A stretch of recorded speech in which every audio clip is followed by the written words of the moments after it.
l'histoire des pollutions, c'est l'histoire d'une visibilité et d'une invisibilisation permanente. Souvent, on disait, moi j'ai souvent entendu ça, regardez, c'est beaucoup mieux, on pollue moins à la fin du XXe siècle. Pourquoi ? Parce que regardez, les villes ne sont plus enfumées par la pollution au charbon dans les années 1950.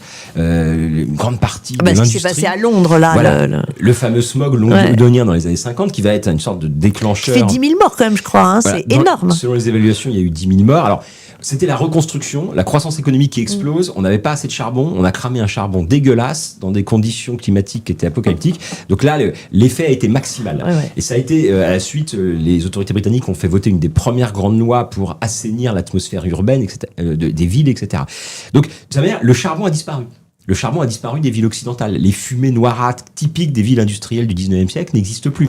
Mais en réalité, donc la pollution n'a pas disparu parce que le charbon a disparu. La pollution ne cesse de se déplacer. Au moment où le charbon a disparu, les consommations de charbon ont explosé. Sauf que c'est l'histoire toujours d'un déplacement de la frontière. C'est-à-dire que le charbon est moins consommé en Europe occidentale, mais il est consommé massivement en Chine et bien plus que l'on ne consommait en Europe occidentale pour répondre au marché européen. C'est-à-dire qu'on consomme du charbon indirectement dans les objets qu'on consomme. C'est pour ça que je dis qu'il y a un déplacement.